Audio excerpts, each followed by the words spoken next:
En Radio El Conquistador de Temuco y su red regional a continuación, Hablemos de Campo. Un espacio para conocer e informarse de todo el acontecer agrícola y gremial del sur de Chile. Una presentación especial de la Sociedad de Fomento Agrícola SOFO. Bienvenidos. Mi banderita chilena, banderita. 10 de la mañana con 35 minutos, 11 grados es la temperatura aquí en el centro de Temuco. Y agradecemos como siempre la sintonía y por supuesto desde varios días hemos estado hablando de que hoy vamos a tener aquí en Hablemos de Campo un tema que es muy interesante y que no necesariamente incide directamente con el mundo de la agricultura. De allí probablemente hay mucha gente que está interesada en conocer detalles, pero usted que está en su hogar también puede ser una parte muy importante, va a contribuir, va a colaborar. Está con nosotros, como siempre, los días viernes, Andreas Quebrich, el secretario ejecutivo de la Sociedad de Fomento Agrícola Temuco SOFO. Andrea, buenos días, bienvenido. Una pregunta al pasar nomás.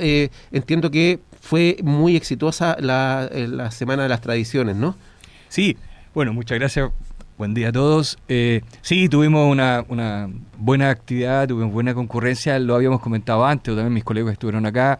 Siempre es desafiante levantar una muestra, una feria, un evento como en esta ocasión, levantarlo y que ojalá tengamos visitantes que tengan interés en venir y ver y conocer. Y los tuvimos y creo que estuvieron bastante satisfechos todos. Nos alegramos y felicitamos a la organización porque esto sabemos que requiere de mucho tiempo de preparación y sobre todo requiere un trabajo tan coordinado y tan fino para evitar o recurrir en los momentos en que se necesita. Siempre cuando se reúne mucha gente nos falta algún pequeño accidente, alguna situación. Aquí las cosas fueron 100% buenas, positivas, así que muy bien por toda la gente que trabajó allí. Vamos a hablar hoy día, como ya dijimos ayer, insistimos bastante y hablamos de notas que hay en la prensa del denominado fenómeno del Niño, que es un fenómeno climático que desde hace 3 meses ya se decía en diferentes estudios que amenazaba a nuestro país. Hoy día prácticamente ya es una realidad. Partió, digamos, teniendo bastante incidencia en Perú, ha provocado bastante daño y que básicamente tiene que ver con las temperaturas del océano y su incidencia directa con el continente, con nuestras costas y con el país en general. Un país como Chile, este tipo de situaciones hacía más o menos, entiendo que 4 años que no tenía el fenómeno del Niño. Han habido lluvias, han habido zonas de la región donde ha habido granizo, bajas temperaturas. Es una situación bien particular, Andrea, y que amerita que nos detengamos a conversar un poco del tema porque nos afecta a todos tarde o temprano, ¿no? Sí, por supuesto. Mientras hacías la introducción, yo me quedaba un poquito pensando, y claro, hasta hace un par de semanas atrás muchos pensaban, no, esto va a ser un año neutro, quizás siguen niñas, vamos a ver si entra el niño, etcétera. Y efectivamente, todo hace ver que estamos en una situación más bien conocida o que los meteorólogos, los científicos, ¿no es cierto?, describen como un fenómeno del Niño. ¿Dónde quizás detenerse está en lo difícil que está haciendo hoy día de verdaderamente pronosticar? Cuando sí bien tenemos muy buena información, en la mañana nos levantamos, prendemos la televisión, o la radio por supuesto también, escuchamos los informes meteorológicos, los pronósticos y con buena certeza tenemos 3 días, 5 días. Nosotros en la agricultura utilizamos mucho toda esta información meteorológica, los pronósticos, comillas, las advertencias que nos vienen diciendo cómo van a venir los próximos días y creo que son bastante certeros. O sea, prácticamente ya están apuntando en qué hora va a comenzar a llover o en qué momento vamos a tener altas temperaturas, viento. Entonces, si bien esos pronósticos están funcionando cada día muy bien o quizás cada vez mejor, una cosa más global, como el fenómeno del Niño, en mi impresión como usuario, que fue difícil de describir con la suficiente antelación. Bueno, indudablemente que estamos aquí para que la gente sepa, conozca más detalles de este fenómeno, que va a ser, yo le advierto, me refiero al auditor, que lo vamos a escuchar con mucha frecuencia de aquí en adelante porque se dice que este fenómeno nos va a acompañar probablemente hasta marzo del próximo año. Y eso, a propósito de nuestros temas habituales aquí en Hablemos de Campo, un motivo, me imagino yo, de preocupación para el mundo de la agricultura, por ejemplo, ¿no? Sin ninguna duda, si hay que pensar qué puede hacer un agricultor o qué podemos hacer frente a una situación de esta naturaleza. Ahora, el agricultor que ya tiene todo sembrado, tomó la decisión en marzo, quizás hace varios meses atrás, para sembrar trigo. Y ahora, en la mitad del cultivo, cuando empieza empiezan a cambiar las condiciones. Yo creo que ¿qué nos va a pasar o qué nos puede pasar? Bueno, tenemos que estar atentos, muy atentos a todos estos fenómenos. A propósito a propósito de este periodo de tiempo, digamos, de aquí a marzo, como se estima, ¿cuáles son los rubros, aparte del trigo, que podrían verse más afectados en esta parte del país?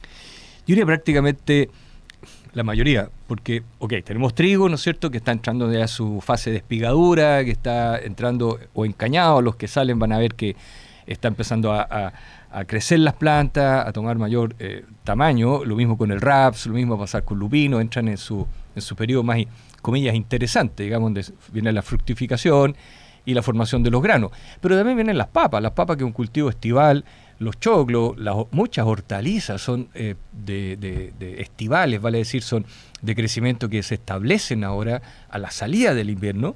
Como decimos, cuando bajen un poquito las aguas, cuando baje esta saturación que tenemos de agua en el suelo, vienen muchos cultivos, hay mucha actividad durante el verano. Entonces yo creo que, es decir, cuáles son los más afectados, lamentablemente uno tiene que prácticamente decir, impacta a todos. Si va a siempre impactar en forma negativa, esa puede ser la pregunta principal, porque puede impactar positivamente, claro que sí. Si tenemos lluvia, no sé, todavía, por ejemplo, para el cultivo de trigo, si tenemos un abastecimiento de agua lluvia hasta el mes de diciembre, probablemente podemos señalar que eso va a ser una temporada de buen rendimiento, porque el llenado de granos que ocurre después, ¿no es cierto?, en diciembre, enero, va a tener buen abastecimiento de agua por parte del suelo y la planta. Entonces, es ver quizás cómo nos impacta. Yo creo que todo se puede afectar, por supuesto. La agricultura es al aire libre, como lo hemos dicho otras veces, si llueve más, llueve menos, sale más sol o menos sol, por supuesto que impacta. ¿Cuánto impacta, si mejor o menos? Esa es la pregunta. Yo me imagino, Andrea, a propósito de esto de las condiciones climáticas que han ido mutando, digamos, en el tiempo, la labor muy importante, y aquí entiendo que tenemos científicos de alto nivel nacional instalados, por ejemplo, en INEA. Ellos están haciendo desde hace mucho tiempo trabajos muy importantes, y otros privados, en términos de mejorar las condiciones de la semilla, ¿no? A propósito de cómo ha ido cambiando el clima en la zona. Sí, es que son desarrollos permanentes, esto es permanente, las variedades se van cambiando permanentemente, regularmente, tiene que ser acompañado a través de un trabajo permanente. Se agradece, por cierto, el trabajo tanto a través del Ministerio de Agricultura, de INEA, del Instituto Nacional de Investigación Agropecuaria, pero también los privados que están trabajando permanentemente en desarrollar nuevas variedades, nuevas condiciones o cultivares para irse adaptando o acomodando de mejor forma a este cambio que estamos viviendo. Bueno, usted seguramente se integró al programa hace algunos minutos solamente. Hoy día estamos hablando con Andreas Quebrich, secretario ejecutivo de SOFO, respecto a cómo va a incidir en esta región y particularmente en todo lo que es el mundo agrícola el fenómeno del Niño, donde seguramente usted ya ha visto a través de programas de televisión, noticias, cómo está afectándonos en el país, producto de el alza en las temperaturas de las aguas y su incidencia directa con el clima. Aquí estos factores que son los de riesgo y donde el suelo se va a ver terriblemente afectado, me imagino yo, Andrea, por un lado lluvia, que hay en cierta medida asegurado lluvia incluso hasta noviembre, dicen, no con la fuerza de un invierno, pero va a haber lluvia, y por otro lado altas temperaturas, de las cuales ya la gente de CONAF particularmente está tomando medidas de resguardo para evitar un desastre mayor respecto a incendios forestales, por ejemplo, ¿no? Sí, por supuesto, por eso es que en esto vamos a tener que ir viendo cómo se desarrolla. Es como uno lamenta no tener respuestas mucho más certeras, pero va a ser así. Una lluvia en verano, que pueden caer 5 o 10 milímetros, se evaporan en verano con 30 grados de temperatura, 5 milímetros en el día. Entonces, va a llover, va a molestar, pero se va a evaporar a su vez rápidamente si las temperaturas son muy altas. Entonces, lo que yo creo que más nos va a preocupar o nos tiene atento es la ocurrencia de fenómenos distintos, la ocurrencia de fenómenos climáticos no esperados, como podría ser un granizo en verano.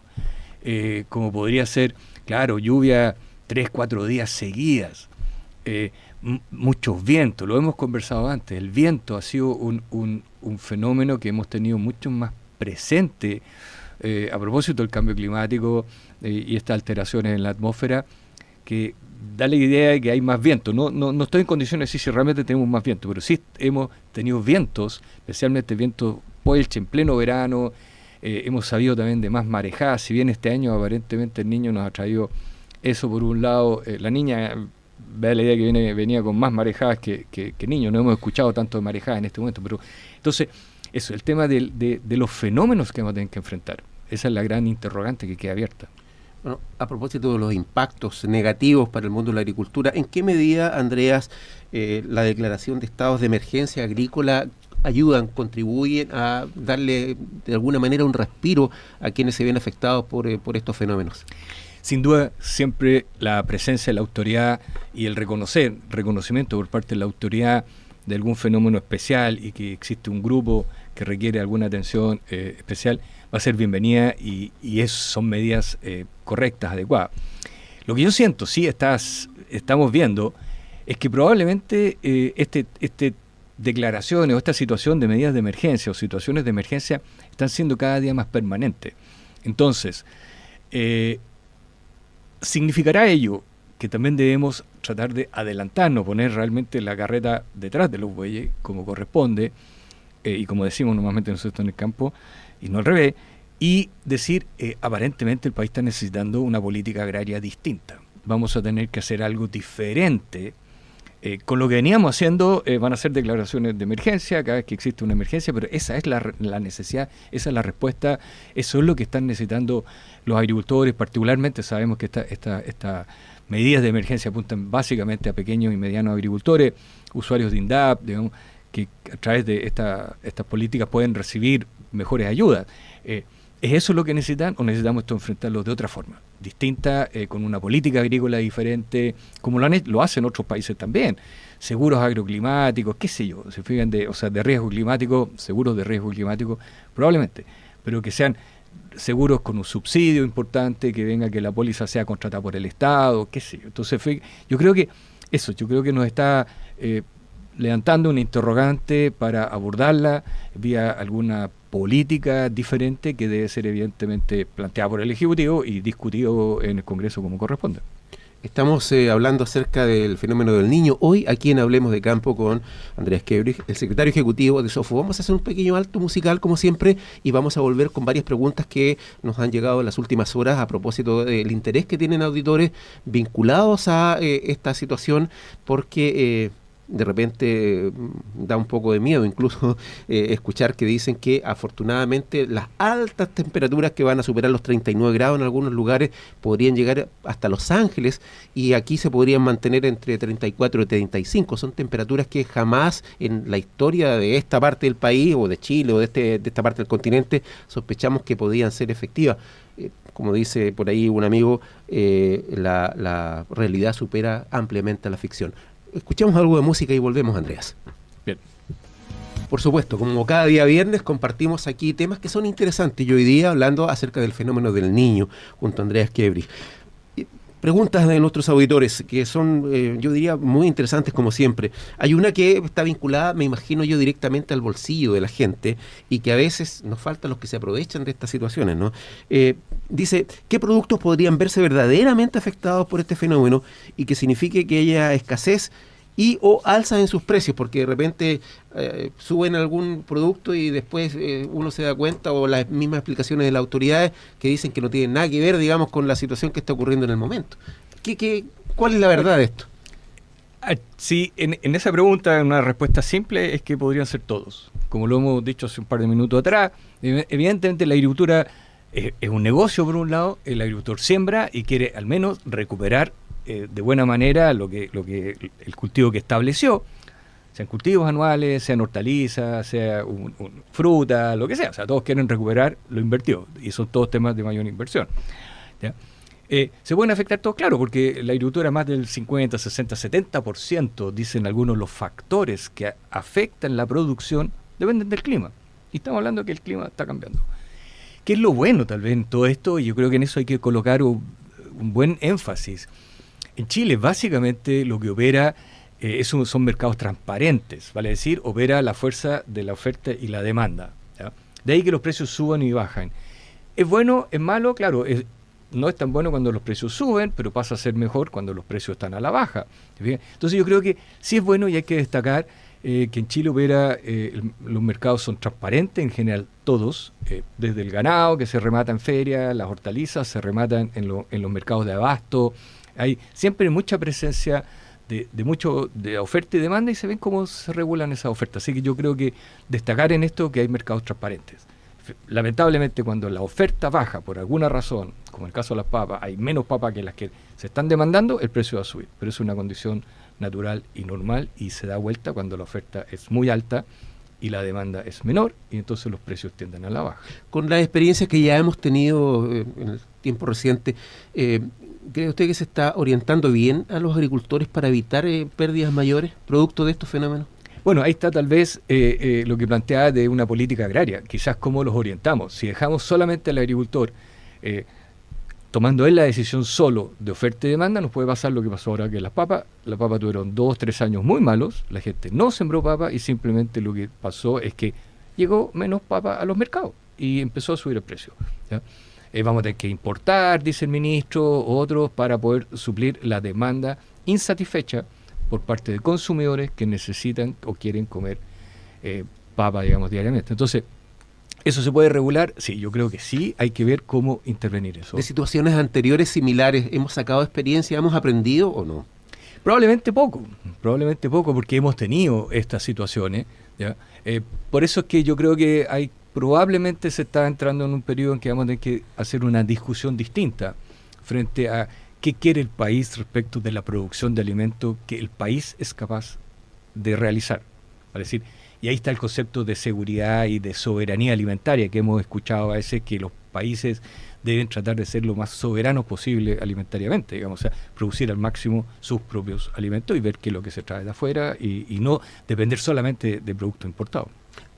Anteriormente ya tocamos tangencialmente el tema, digamos, de contar con mejores instrumentos que aseguren las posibilidades de que ese agricultor que tuvo pérdidas se levante nuevamente. ¿Habría que mejorar las condiciones de los seguros? Sí, condiciones, porque también hay que, comillas, cuidar a la compañía aseguradora. Nuevamente es un negocio, entonces la compañía aseguradora también, y nos está pasando acá, hoy día, a propósito de otro tema que hemos conversado en programas anteriores, pero hay compañías que no están asegurando maquinarias, casas en la Araucanía, simplemente por estar en la Araucanía. Entonces hay que mejorar las condiciones, por supuesto. Eso es intervenible. No sé si el mejor concepto es intervención, porque parece a veces, pero sí una participación de parte del Estado que también asuma parte de ese riesgo y con las compañías, digamos, que si la compañía de seguro finalmente es que toma un riesgo y yo como empresario, agricultor, diluyo mi riesgo y le comparto cierto riesgo a la compañía, pero en el entendido que la compañía no quiere perder, tiene que pagar cuando hay un siniestro, por supuesto, y lo va a hacer porque es su obligación, pero no quiere perder eternamente y estar porque hay demasiado atentado, demasiada pérdida, digamos, de tener que pagar demasiada indemnización. Entonces, de ahí que se puede hacer algo, yo estoy seguro que se puede hacer algo y probablemente estamos todavía muy a tiempo de hacerlo, pero hay que discutirlo y tiene que provenir del Ejecutivo para, insisto, discutirlo en el Congreso o Parlamento como corresponde. Esta pregunta, la siguiente que nos hace un auditor, está muy relacionada con las experiencias que han habido ya en otros países en el hemisferio norte, donde habiendo incendios forestales hace un par de años atrás, el fenómeno del Niño podría provocar estragos en nuestro país a propósito de lluvias.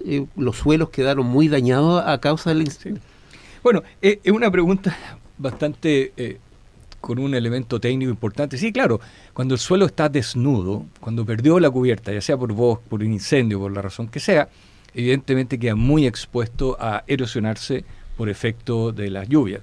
Entonces sí, la respuesta es claro, efectivamente pueden haber fenómenos de erosión y eso se atienden, digamos, justamente volviendo a plantar y rápidamente. Entonces ahí tenemos la dificultad, por un lado, de que hay que retirar lo quemado. Es parecido el caso, lamentablemente son ejemplos como ese un poquito, pero en las casas, o sea, hay que mover escombros antes de construir. Tienes que sacar, lo hemos vivido también con ayuda, ¿no es cierto? Trabajos, casi campañas sociales de ir a remover escombros, cuando hemos tenido esos lamentables limpiar, hechos. ordenar.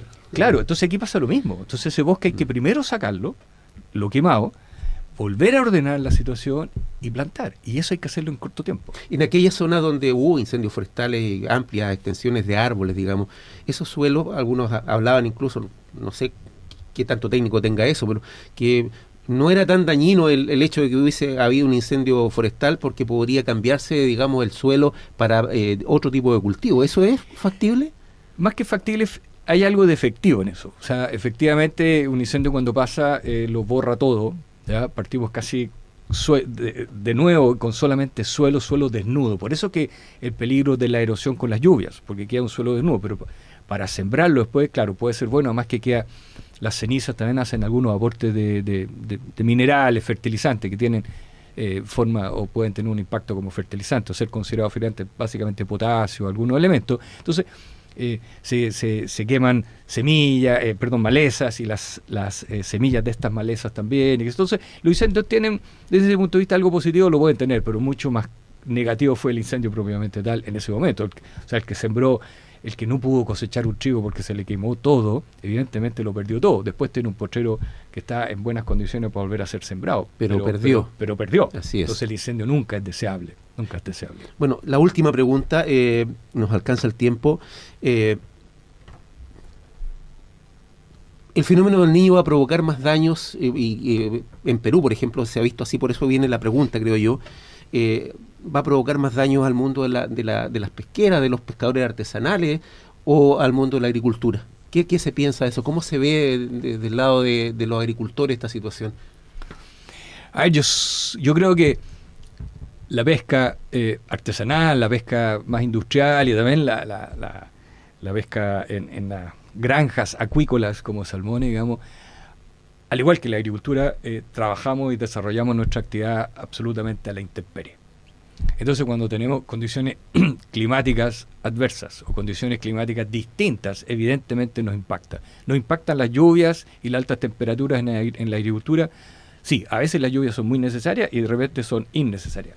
Y en el mundo de la pesquera o de la pesca artesanal, es lo mismo. Los peces se van a mover, se vienen moviendo.